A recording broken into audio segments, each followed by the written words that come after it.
Hello, everybody, and welcome to episode number 140 of the It's a Pictures podcast. My name is John Gilpatrick, and joining me, as always, is Max Colville. I think it's probably like the first time in a while that we've just done you and I on the show, because our last episode was TIFF recap, and we had a great guest for that, Eric. And then you were at TIFF, and you did a few solos while you're up there, right? Yeah. So probably our TIFF preview. Yeah, it's been a while.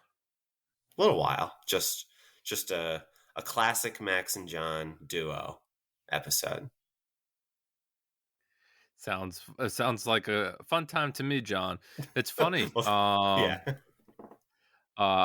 We haven't talked football too much this year, but your Philadelphia Eagles are doing quite well. They're really good. I don't know what I told you my expectations were going into the season. They were pretty high, and then I sort of realized that everybody thought the Eagles were going to be good, and I was like, well, this never ends well whenever this is the case. So I sort of backed off, but it's been good so far. Our schedule is absurdly easy for some reason. Basically the rest of the season. So I'm hoping we can kind of emerge from this Dallas game and get a bye and just kind of keep on rolling. But it's very exciting, and the Phillies are crushing it right now in the MLB playoffs. So it's a good fall to be a Philly fan. At least so far. What's baseball? What's baseball? Yeah, well, you don't know anything about that. No. Well, once the Red Sox are done, I'm like, baseball. I think that's most people with the baseball nowadays. Just no, I don't care. Yeah. But yeah, I mean, Patriots are chugging along, I guess you could say. It's not a total disaster, but yeah, people have Zappy season in recent memory. Yeah, right. You've got Zappy going. Yeah. So you never know. If you listen to the Boston sports radio, there's people who are saying there's a controversy or sort of picked up there's on no that. competition. Yeah, I don't think we're there yet. That's for sure. But okay, they're saying the same thing about Dallas too, which seems preposterous. But at the same time, I think 5 weeks ago people were like, "Is Jalen Hurts really got it?" I don't know. So things can change very fast in football season. And I'm hoping that's not the case for my team, but you never know. So we are going to talk this week about some famous and maybe unfair box office bombs. And this is coming on the heels of a couple pretty notable ones, specifically Amsterdam and Bros, that have come out in theaters recently. Maybe you didn't even know those movies came out in theaters because nobody else seems to have gone and saw those movies. But we're going to talk a little bit about that and sort of what makes a box office bomb and what are some of the most memorable ones in relatively recent movie history.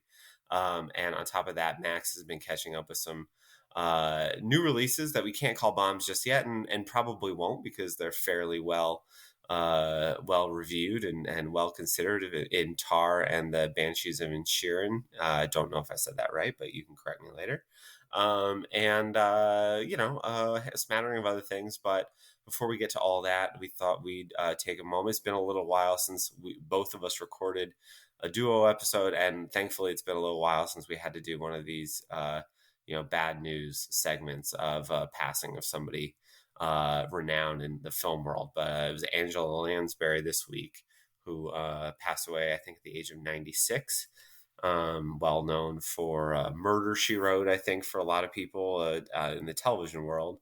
Movie-wise, I would say, for me, easily the two most memorable roles for her would be The Manchurian Candidate, the 1962, I think, version, of course. And then, of course, she also was the voice of I can't remember the character's name, but the teapot in the Beauty and the Beast. Mrs. Potts, yes, thank you. In Beauty and the Beast, and sings the I think most iconic song from that movie in Tale as Old as Time. Well, I guess it's called Beauty and the Beast, right? But yeah.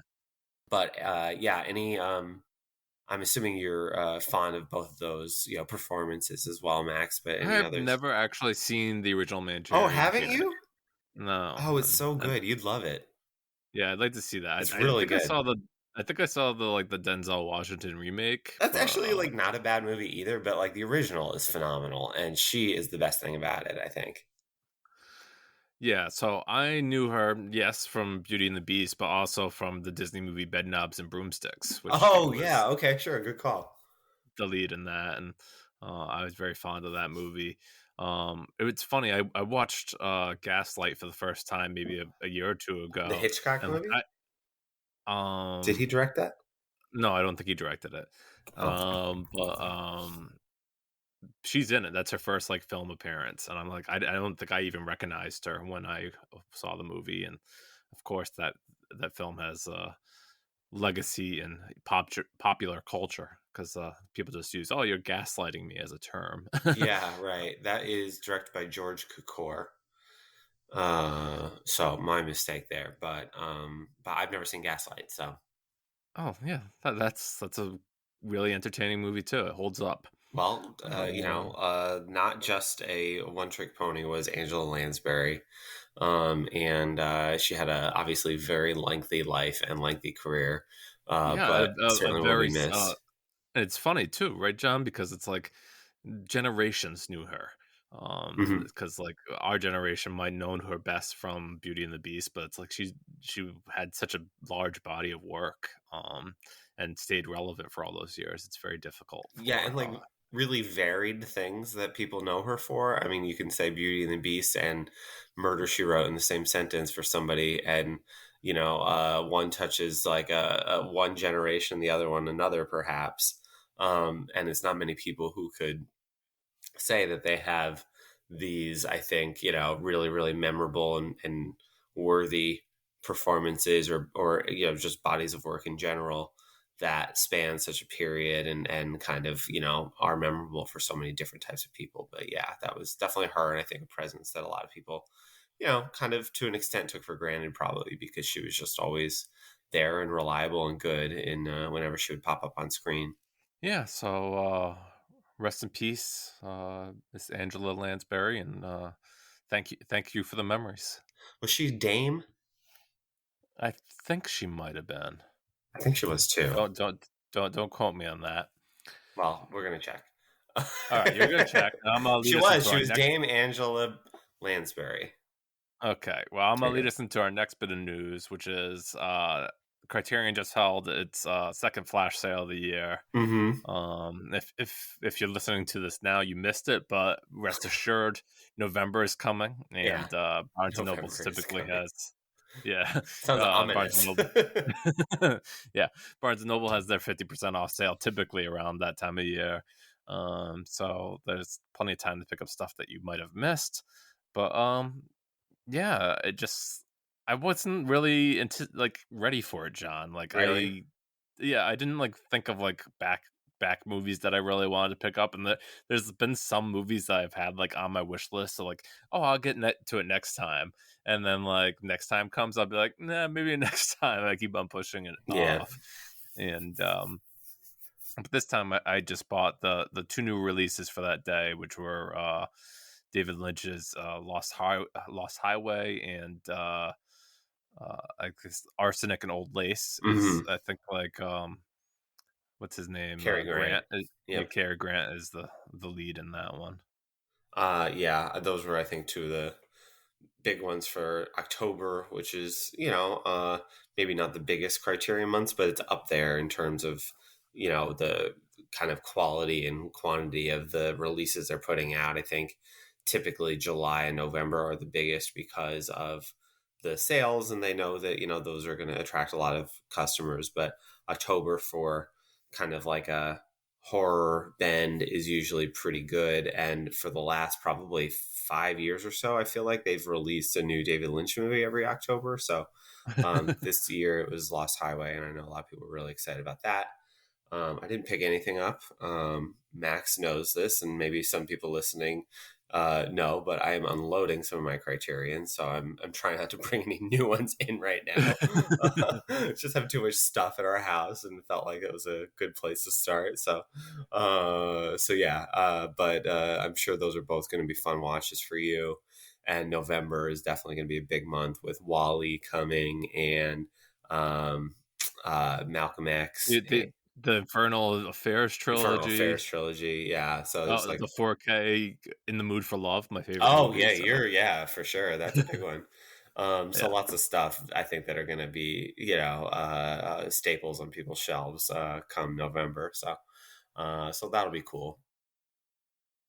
yeah. So that was the sale. Let us know via email or Twitter, what have you, if you picked something up during the sale and are excited to share. Very good. So let's jump over to our sort of main topic for this week, which is going to be this just a kind of a general conversation around box office bombs. And it's kind of funny that we're talking about this because I felt like I was seeing headlines this week about like Martin Scorsese made some comments about how like everyone's way too fixated on box office, but we're going to fixate on box office. But not in the same way. Well, Like I think, I think for he, him, it's sort he of has like, he has the allowance to well, kind of he not care about do the numbers. whatever he wants. Yeah. But I think, the point is like, that we're not making good movies anymore, or a lot of places are really, really risk averse and only want to green light franchise potential starters and so on and so forth because of box office. And, we can have a larger conversation about this stuff. And like Max and I are not saying like, oh, so with all this said, you must only make Marvel movies ever for forevermore. Like obviously we don't agree with that whatsoever. So we're going to just kind of have hopefully a fairly lighthearted conversation. And I think one of the goals, at least for me, is talk about some of these movies that like, yeah, okay, they flopped at the box office, but they're actually kind of awesome. So you should reconsider them. Right, yeah, and then even though audiences at large didn't turn up for them, they could be gems in their own right. There's like a bunch of like I'm looking at a list right now, and it's kind of hard to estimate this because you don't always get like exactly what something costs, or obviously there's inflation considerations around like how much a movie cost, made and lost, and how much did it cost to market and all this other stuff. But I think we'll try to make a somewhat fair approximation for the purposes of the conversation. But before we kind of get to those, I guess I thought I should ask you because I haven't seen either of these movies, along with it sounds like most of America. But have you seen Amsterdam or Bros? I have not. Okay, so we're commenting on box office flops in honor of these movies. We can't really speak to their quality, but the fact that neither of us working movie podcasters have seen them does, I think, sort of speak to the general ambivalence toward the two projects, I guess. I know, at least for me, like I didn't really hear much about Bros. I've also kind of like been tuned out a little bit since football started. Um, Outside of like kind of like, okay, what's playing the festivals, what's really good this fall, like the general marketplace has not been something I've been tuned into. So Bros kind of came and went without me even realizing what happened. And then Amsterdam was like David O. Russell, and I'm just kind of like, more of a, Yeah. I'll watch 20 minutes of it when it's on HBO Max or whatever, in December, and then probably not think about it ever again. Right. And it seems like that was just the general consensus, critically at least, was like, yeah, you don't need to bother with this one. Yeah, that's what it seemed like, and not for nothing, but like a movie like Amsterdam with its cast, you would imagine would have ran the festival circuit if it was Yeah, worth anything. yeah, that was telling And so, and yeah, weird. And like early October, another like weird kind of time to release that. So I don't know. I'm not really sure what that was about, um, but yeah, that was those were those movies. Again, we can't really talk too much about the quality, but maybe we could do that about some of these other famous flops. So I don't know, Max. I know that. well, John, what defines a flop? Let's start with that first, right? Well, Before we I don't have like a numerical like calculation. But I think something that obviously like makes quite a bit less money than it costs to make would constitute a flop. But I think that at the same time, like there's movies here that are on like lists of biggest flops. I think that like have no imprint whatsoever, and then others that kind of like stand the test of time as sort of like just gargantuan like failures that like in some cases like bankrupted studios or ended people's careers and like literally like changed the course of movie history. So I think like those are like the most memorable and notable flops, but I think a flop can take like many forms. Right. No, and I agree with that assessment of it. I mean, certainly, using an example of Bros, for instance, it was thought of as this big rom com for, um, you know, not necessarily catering towards, but m- making them feel more comfortable, the LGBTQ crowd, and um, certainly. That was the direction of this. It was supposed to be like this groundbreaking rom com and the history behind it. And they're like, oh, well, since it didn't do well, that means Hollywood will shy away from making these kinds of movies again. And it's just like, it's tough that that's the blanket lesson that Hollywood might learn from something like this, as opposed to maybe some other thoughts about it. Yeah, I think that that's a good point. Um, so I think when we started talking about, uh, should this be the topic of the episode and so on and so forth, I was trying to think of like, I wonder what the biggest flops are. And in my head, like, I feel like one of the most iconic flops is Heaven's Gate. And maybe like that's around the time when like the idea of a flop became like a big thing. And that's one of those that, when I'm talking about movies that kind of changed history, that definitely qualifies as it like basically bankrupted a studio or came really close to it, close enough that like it wasn't going to really recover and can kind of just sputter along for a little while. And I believe it was United Artists. And also just like was the death knell of the kind of really auteur driven like avant-garde in a lot of ways 70s uh, cinema, and it kind of ushered in a much more kind of commercial minded 80s, and also pretty much stopped Michael Cimino's career in its tracks. Yeah. Have you ever seen Heaven's Gate? Yes, I It's did. on the Criterion. It's a Criterion movie, of Right, course. that's why. Yeah, Yeah, same.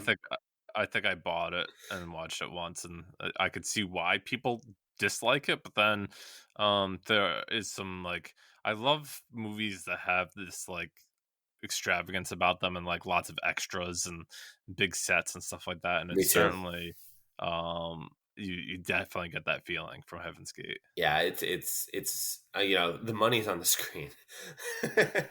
And it's hard not to admire it for that, especially when I feel like you're watching it in the context of like today's movie industry, which is just like kind of janky in so many ways.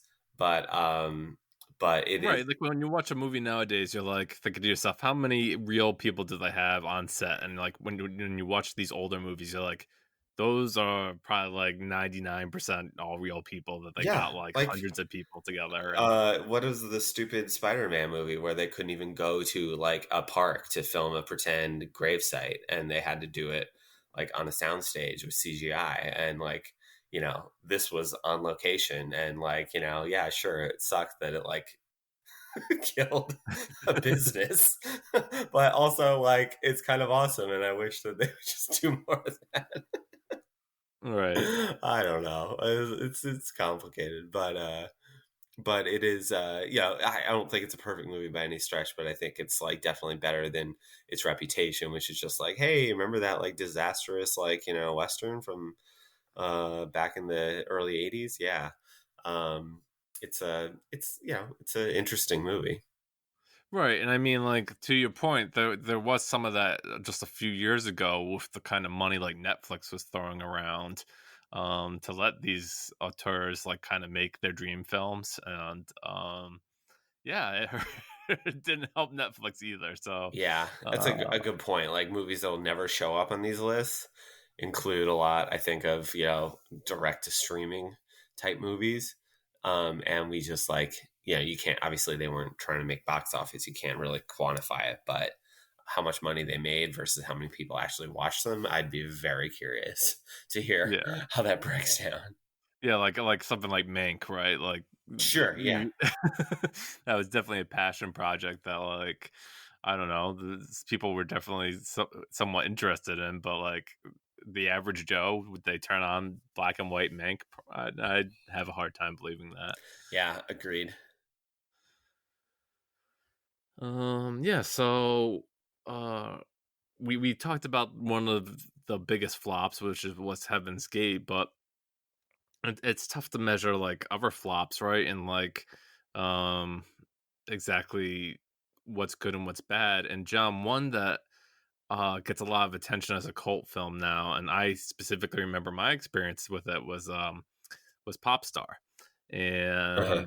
And this was directed by like the Lonely Island, and like I think his name's like Akiva Schaffer, and is one of the directors and co-stars, and whatever the other guy's name from Lonely Island is the star from it. Andy Samberg. Yeah, Andy Samberg, and he plays like a pop star who's trying to who's like on top of the world, but like he does it with these hilarious comedy songs, which is what they were famous from SNL and what have you. And it's just an absolute riot, and I love that movie. But John, when I saw it in theaters, it must have been like 3 or 4 days after it came out, and like it's the only time I've ever been in a movie theater. I saw like I was the only person there, like no one was there besides for me. I was having a good time by myself, and I think the movie has earned like a cult following now. People love it, but Oh, yeah. I mean, people, that's a very well regarded movie. I think you could probably say something similar about Walk Hard, which um, I don't know how much money it made and if it constitutes as a flop per se, but I'm pretty sure it was like it was the box office was definitely underwhelming for that movie. And it also, now has just like people would call it one of the best comedies I think of the last 20 years. That might also be more damning of the comedy movies over the yeah, last 20 years. But Pop Star, I didn't see it in theaters. I was kind of, I think, a little bit just like down on those guys by that point. Just like, okay, like I get it. I was in college when, what was it, Dick in a Box and yeah. I'm on a Boat came out, and like, I was, I think, beyond all that, sort of tired of it. But I remember seeing it when it was available to, I guess, rent digitally or something, and thought it was, it was very funny. Yeah, and it's funny, John. I think it's important in our conversation of talking about flops to also bring in the word of a cult film, because Mhm. certainly most people would assume that a cult film is basically the result of a flop that has earned a significant audience. I mean, something like, for instance, maybe the biggest cult film of all time was Rocky Horror Picture Show, and that was a Right. monster flop in its day. And but now it's like everyone knows what that movie is. But yeah, that's a great case of just like something that has a much longer life. In, I mean, Rocky Horror Picture Show is obviously a very unique case, but these movies that, like, just don't die once their box office uh total has been finalized. It's more than that, and you can compare it to a movie that has been in the news lately in Avatar, which we don't need to get into that conversation because I think it's separate from this, but like was a box office phenomenon in its time, and then a lot of people would argue left no cultural imprint, and like, is there more cultural relevance? Maybe like forget this year when Avatar was re-released and the sequel's coming out, but go back 2 years. Like, what was a more kind of present movie in popular culture? Was it Avatar, or was it something like Pop Star or Walk Hard, or one of these other kind of cult comedies that we talked about? Certainly, you Right, could argue Rocky Horror Picture Show being, a much more relevant movie, especially certain times of year, than right. It's Avatar is right for a lot now. of Yeah, people. Yeah, um, but Heaven's Gate obviously was big for its time. Popstar was a flop, but didn't cost an arm and a leg to begin with. The biggest flop of all time by, the estimates we're sort of looking at here was 2012's John Carter. And this was one of the movies actually that I saw in a theater. I So did too. my, whatever, $8 contributed to its relatively paltry $73 million domestic total on a $263.7 million production budget estimated. So it lost, somewhere between, it sounds like 115 to $200 million. Kind of a lot of money. I remember seeing this movie, and it was directed by Andrew Stanton, who was one of the very good Pixar directors. He did Wall-E, which we just mentioned a little bit earlier. What other Pixar movies that he did? Do you know? Did he do I any? think it was Finding Nemo. Oh, okay. And this was his like live action movie debut. Of course, it was obviously very heavily CGI'd, and it was based off of a pretty beloved series of graphic novels, right? Yeah, science fiction. Science fiction novels, which I was not familiar with. But I was kind of excited for this movie. I think it came out in like March, so it was like sort of no man's land, and I was like, okay, like I could get excited for this. It was yeah, it was March 9th, 2012. They were trying to make Taylor Kitsch happen at the time. I Yes, remember that like he 6 was months famous very from well. his Friday Night Lights era. Yeah. And it was, I thought at the time, I was like, okay, this is fine. No, I agree. No, I saw it in theaters as well, and yeah, I agreed with you that like I thought it was fine. It wasn't. It's not like a movie curse, Yeah. for sure. I think like ultimately what happened was that the novels of John Carter influenced a lot of future science fiction movies, and by the time John Carter Uh-huh. was ready to come out, all that had been done, and just the appetite for something like that was not there at all. It's also, I think it had a hard time. Like they called it John Carter, which I don't know that like calling it John Carter for Mars was going to do better, but like you cannot think of like a more generic and dumb name for a movie than John Carter. I feel like the original novel name though is like Princess of Mars or It something like is, that, yeah. which They would were have killed it like, they even were more so. everybody was like terrified to call it anything with Mars in the title because like there was those Mars movies in like the early 2000s, Mission to Mars, the De Palma movie, and I can't remember the other one. They both were like big flops. Not that like this isn't the same genre at all, but I think Mars Needs Moms came out uh, like a year before John Carter, and it was like that was a humongous flop also. So it was like we can't have Mars. Nobody wants Mars. Everyone hates Mars. We can't do anything with Mars. So like let's just call it John Carter instead of just like making up like I don't know. I mean, they could have called it like anything, space or stars or whatever, and like that probably would have been better than John Carter because I'm like John Carter is like a tax accountant. Right. Or like people would like mistake him for being like a US president or something. Like I don't Yeah, want to see like a I movie don't with know, like come on, give me a break. But so we mentioned that like they were trying to make Taylor Kitsch happen around this time. It's a brutal run. So in 2012, he makes releases John Carter. And then like a short time later, it's the Battleship movie. And then right after that, it's the what's his name, Oliver Stone movie Savages. So that was his run through 2012. And Savages, I like it looks like actually made a little bit of money. I don't think that movie's very good, and I don't think anybody else really like cared that much about it at the time. So you end up with really like two historically notable flops, and then just kind of a blah movie from a auteur who's past his prime, and that was kind of it for Taylor Kitsch's it. movie career. He did like the next movie he made after that was Lone Survivor, which was a huge hit. I just think like it was too late for him to recover, and like he didn't get any credit for that movie. No. No, I Uh, don't think he's the reason Also, why that it's not movie. very good. It was just it did well. Yeah. So yeah, John Carter. I think like I haven't seen it since I saw it in the theaters, but it's always been a movie I wanted to revisit for some reason. I really don't know why. I don't know. Maybe it'd be a good time. Yeah, it could be. It's also kind of, I think, notable. Like this was a Disney release, and it was. I think we were right on the edge, and maybe this sort of pushed them over to like, no more, no more nonsense. We're only doing Marvel. Eventually they're going to buy Star Wars shortly after this. We're only doing, our animated stuff. Like it was just like we're out of the, you know, kind of unique movie making business.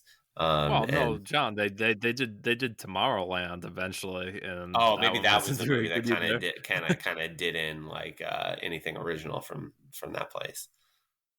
But That's a good John, point.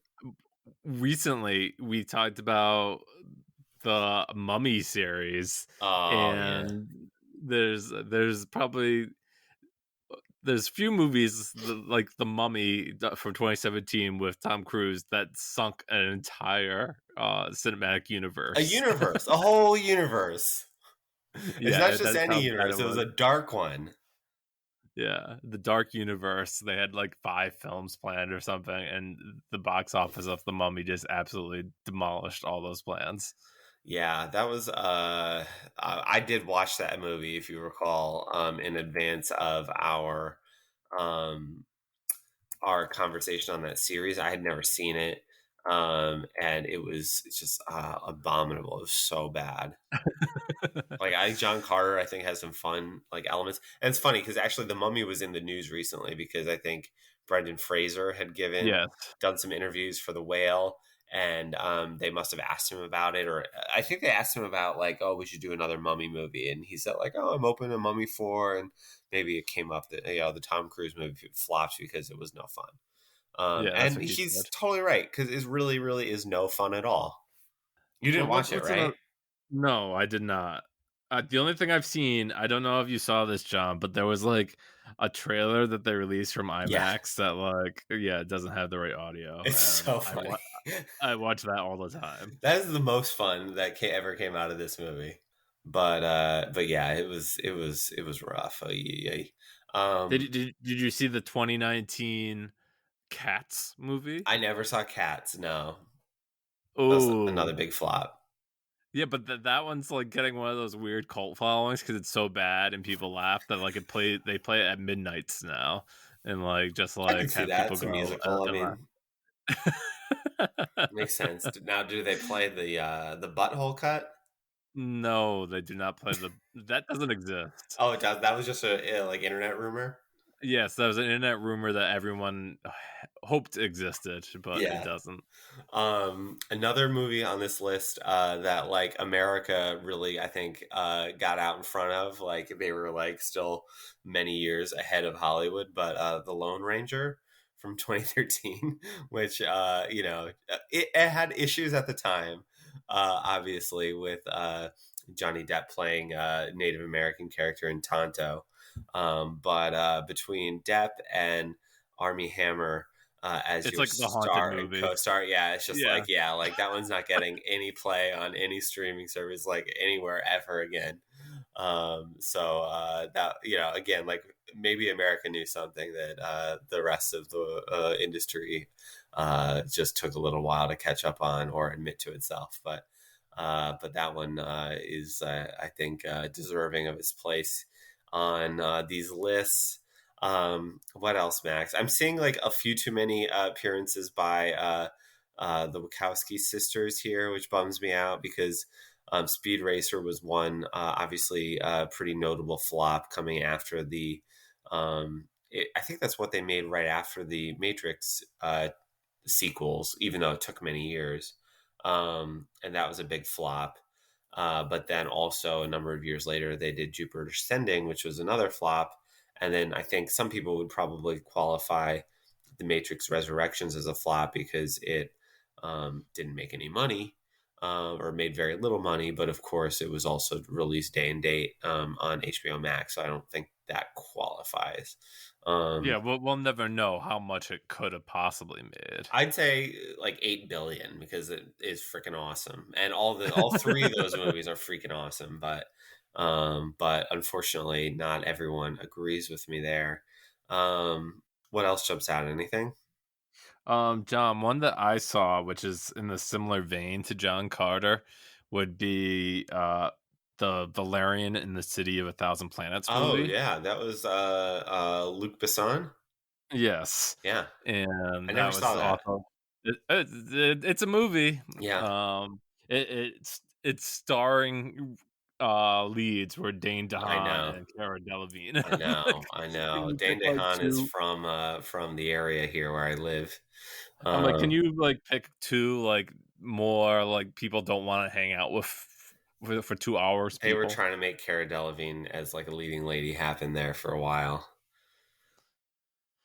It's like I didn't like either one of them in that movie, Yeah, and uh I don't know, like you'd hope like he had Luc Besson had going for him the like Fifth Element always like, oh I yeah, that's a know. great science fiction movie and maybe he could do it again, but that's not the case here.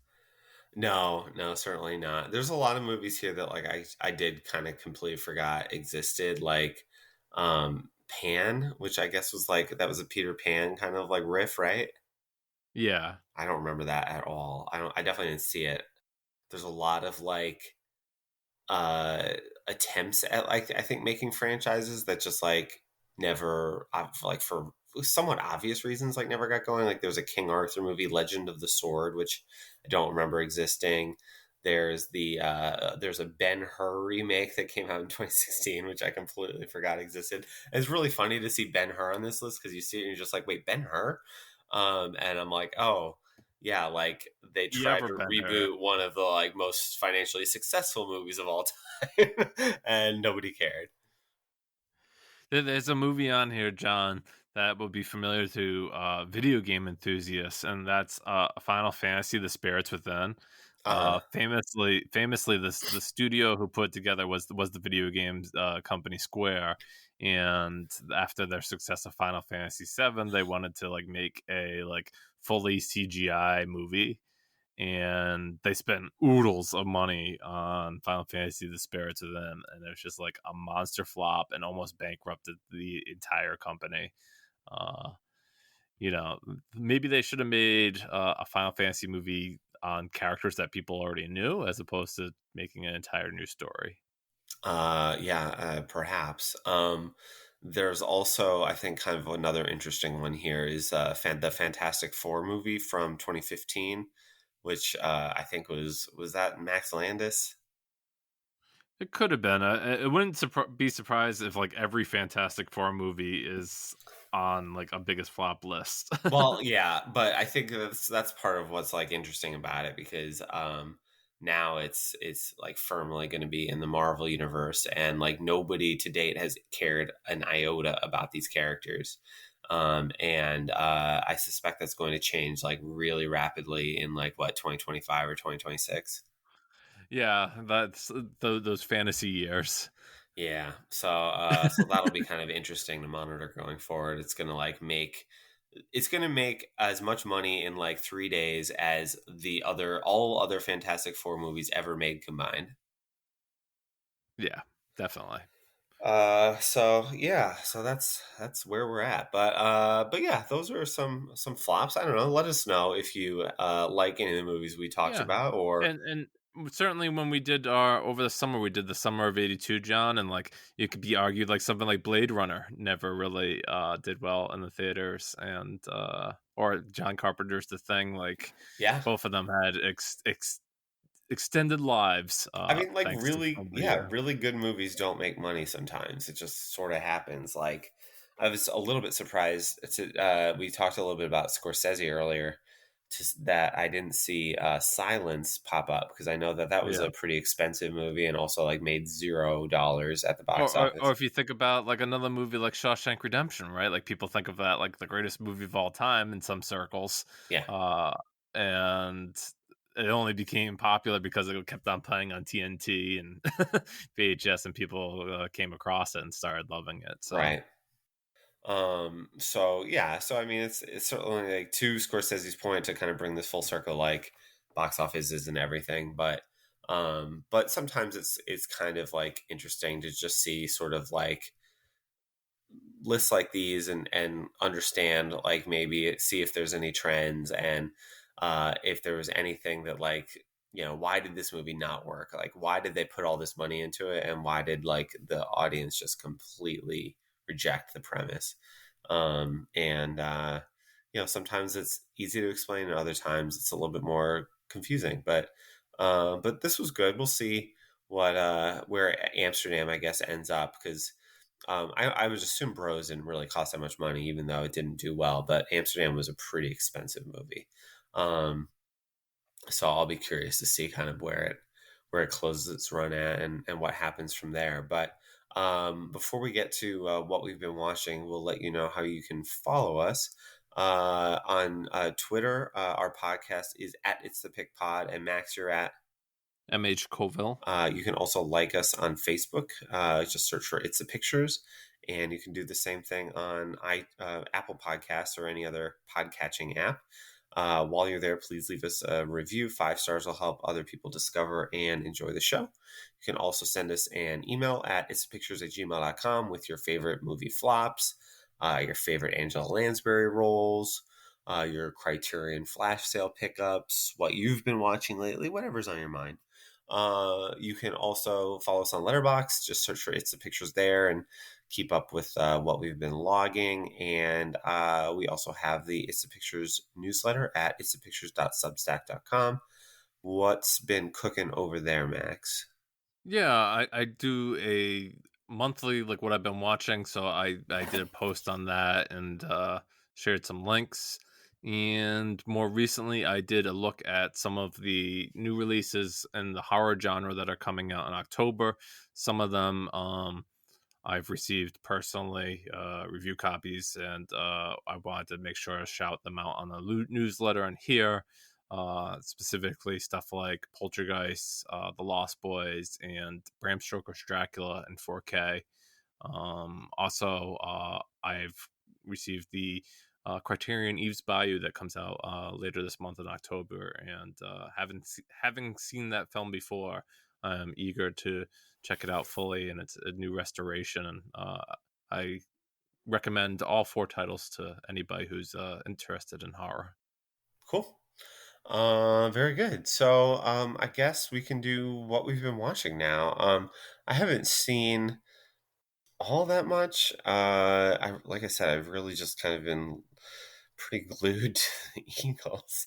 Have you been watching either of the very expensive fantasy shows on Amazon or HBO? No, I'm not. I'm not playing fantasy. I think, as you know, maybe we talked about that, maybe we didn't. But I gave up fantasy football this year. I'm really No. I meant fantasy as in, like, Lord of the Rings and Game of Thrones. That was a very honest mistake. But I have not been watching either of those either. I'm probably more interested in Lord of the Rings, even though I think it's been received less well. But like Game of Thrones, to me, it's just like I just don't care at all. Lord of the Rings, I'm mildly curious about, but I was kind of waiting until the end and thought maybe I'd binge it. So I think we're almost there. And No, you're there now. yeah, so I think Today was the finale. one of these days I'll probably give it a go. What about you? What's your sort of take on those? Yeah, I caught up to like episode 5 of Game of Thrones today, and I find it almost as engaging as the original series. I like the fighting and bickering and planning that goes into one of these fights for the throne type of things. And Lord of the Rings, kind of a spoiler for you, like the girl's crazy. Which girl? The blonde one. What, like in real life? Anyways, in Lord of the Rings, I've seen the first 3 episodes. Pretty cool. It was funny. My father actually texted me. He's like, "I'm watching the Lord of the Rings show." I'm like, "You are?" And he's like, "Yeah, I've watched like 7 episodes. Is this it?" I'm like, you just have like the finale. And he's like, I think it's pretty good. I'm like, I'm surprised you're watching it. I'm happy for you. And yeah, so I guess people are certainly checking it out on Amazon. And John, I've actually, one thing that I haven't watched yet, which I heard was good for people who have maybe gotten tired of Star Wars, was the new Andor show. There's a lot Oh of yeah. people really psyched about that. I've heard good things about that also. It's just so much television. For real. But yeah, you've just been doing sports, I guess, sports ball. Yeah, I've been following the footballs really closely. I have been, like I said a little bit earlier, I've been selling some of my Criterion, so I thought while I've got a few of those on the up for sale, so to speak, I'll watch others. So I've been kind of watching a lot of those of late. I watched Nashville, which I'd seen before, but it had been a long time. I thought I'd give it a whirl before I sold it. And that was a really fun rewatch. Like a just really kind of strange movie in a lot of ways. This is obviously Robert Altman, 1975. Like, you know, it's a very sprawling kind of character study with 25 different actors and so on and so forth, all kind of in and around the music industry in Nashville. And you know, it's just like it's very like bizarrely funny, but also kind of insightful and incisive, and just, you know, a movie I recommend really, really highly if you haven't seen it before. Really kind of want to like dig into his filmography more because I love Nashville. I love McCabe and Mrs. Miller's like probably was like right on the outside of my top 10 when we did that a few episodes ago. And you know, a handful of others I've seen, but he just has so many movies I haven't seen. I probably have seen all the really like acclaimed and notable ones, but I think Yeah, it'd be so fun. that always makes it hard to like I go back know. and It's probably the reason why I haven't done it. It's like, well, I got through like the Stone Cold classics, but I'm sure there's some other like fun things in there that I haven't discovered yet and that I'd enjoy a lot. So that was a highlight, I would say. Other than that, yeah, not too much to note, but you've seen a couple, you know, new releases. I think, can we call them new releases? Have they been released yet? some of them have, John, outside the two that I even have listed here. I've been doing a lot of horror watching, Mm. and I picked up a 1 month subscription to Shudder so I could watch some more. And I also, the Criterion channel has some great categories: 80s horror. I watched Catherine Bigelow's Near Dark, which we talked about a bunch of episodes ago when we had a guest on to talk about Catherine Bigelow's career, and thought that was pretty entertaining. I also watched Deep Red, which is the Argento film uh, from I think like, I believe it's like 70s or 80s, and that was pretty entertaining. One that I'd always wanted to see, given that I'm a huge fan of his Suspiria film. And but yeah, I've seen some super new releases, John. Now playing in limited release, I think in like New York and LA, is Todd Field's Tar, which we talked about being anticipated, and I know you're very eager to see it whenever you get a chance. Yeah, I Um, am. this one stars Kate Blanchett as a conductor, and John, it's like a super art movie, right? Like something you would expect, Yeah. but I'm just like, I don't know how it's gonna play outside of people who are like ready to take in like, this is definitely like a serious art movie that people need to pay attention to for 2.5 hours, as opposed to like, oh yeah, this is a popcorn movie. That's not this. Yeah. Um, and it's funny. One of the things it does is like, before the movie even starts, it plays like a lot of the credits. And so like it's like 4.5, 5 minutes of just like looking at the credits of the movie playing, and it's like, it reminded me of like old time films. I'm like, oh, I kind of missed this, and I'm like, but wait, a lot of the movies that are coming out today have like 20 minutes of credits because they have so many people involved, and maybe that wouldn't be cool. Yeah. Yeah, no, I hear um, you. But yeah, the movie has Kate Blanchett as she plays the composer Lydia Tarr, and she's highly acclaimed, and she's the head of this orchestra, and she's in the process of re-recording these famous pieces and with her orchestra, and it's gonna be like a capstone in her career. But it's a very difficult time in her life as some of the things in her past start bubbling up to the present, and kind of make her life really challenging. Um, but on a whole, it's funny, John. Like when I first left the theater, I was like, "Oh, what do I think about it?" It's hard to like process a movie like that immediately, and Mhm. like when you're there, like the press people want to know right away, like, Oh, "Oh, what did you think of it?" And I'm like, I yeah. need like a few days with this." Um, but no, I after I thought about it, I really liked it. It's definitely in my top 10 films of the year thus far. Okay. Um, I'd like to check out his other films. Yeah, I was gonna I know ask, we like, as I remember I talked about in the bedroom at one point, I think when we talked about movies from the year 2001, which would have been last year, and you had not seen it, right? And you still haven't seen it? right. No. Yeah. Yeah, I plan to see them. I think I don't want to use the word enjoy ahead of time, but like I maybe we'll see if I admire them and uh well, I guess enjoy my watches. Like you'd hope I enjoy something. I guess I watch some things. I'm like, yeah, I don't really enjoy that, but Yeah, I mean, there's a lot of those movies. I get what you're saying, but at the same time, I think, you can have an enjoyable experience watching something that's heavy and challenging and difficult. But, and I don't know. I mean, it's hard for me, obviously, for me to say because I haven't seen Tar.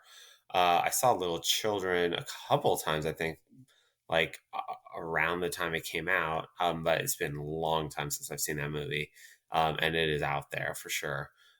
In the bedroom, I would say, yeah, it's hard to enjoy that movie, but I do enjoy it because I find it so like fulfilling. yeah. Well, hopefully I get to check them out soon, and I hope that whenever you do get to check out Tar, that you enjoy it.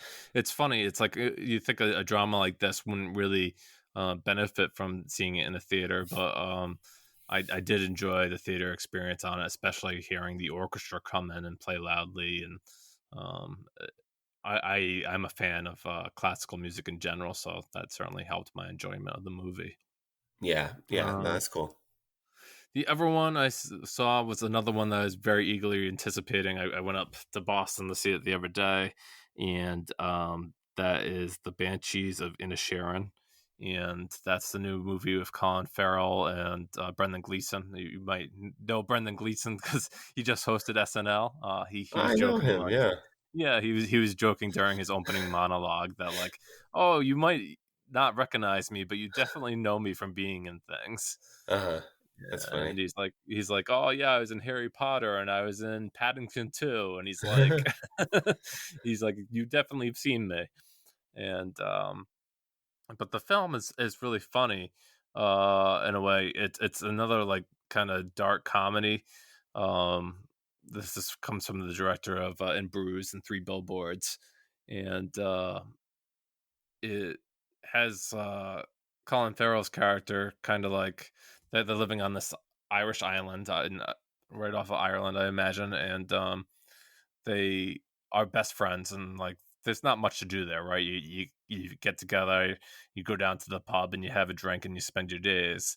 But the movie immediately starts, and Colin Farrell's going to going to invite Brendan Gleeson's character for a drink, and Brendan Gleeson's like kind of like giving him the cold shoulder and like just like being like I not gonna hang out with you. And as we could see from, I mean, in the promotional materials for the movie, it's very much like our friendship is over. I'm done with you. Leave me alone. And Colin Farrell's character just doesn't understand how you can stop being friends with somebody, and continues to push the matter. And it goes to some incredible heights of craziness. Um, and then the movie works as like an allegory because it takes place in 1923 during like the Irish Civil War, and so I think like the the battling between Farrell's character and Gleason's characters is kind of mirroring what's going on in the war, and how people are just turning on each other and fighting against their friends, and yeah, I thought it was really good. Enjoyed it quite a bit. Um, I have more to say about that one before its Boston release date, and I'll probably write a review on the newsletter for it if you want to read more. Cool. Yeah. That sounds good. I obviously was a little bit turned off by the last McDonough movie. We've beaten that horse, I think, to death brutally. So no need to go back there. But I'm definitely interested in this movie because I liked everything he did prior to that. Three Billboards, the movie I'm referring to specifically. Yeah, no, I think that if you like In Bruges and stuff like that, then you'll probably dig this. It it reminds me more of like him doing like a play structure as opposed to like Yeah, that sounds good. Like I think that works for me. But cool. Well, I'm excited. Yeah, both those movies are interesting to me, and I think they'll be ones we'll be talking about probably toward the end of the year in some capacity or another. And I think that's going to just about do it, Max. All right, John. Well, we thank you always for listening, and we'll talk to you again soon. Bye.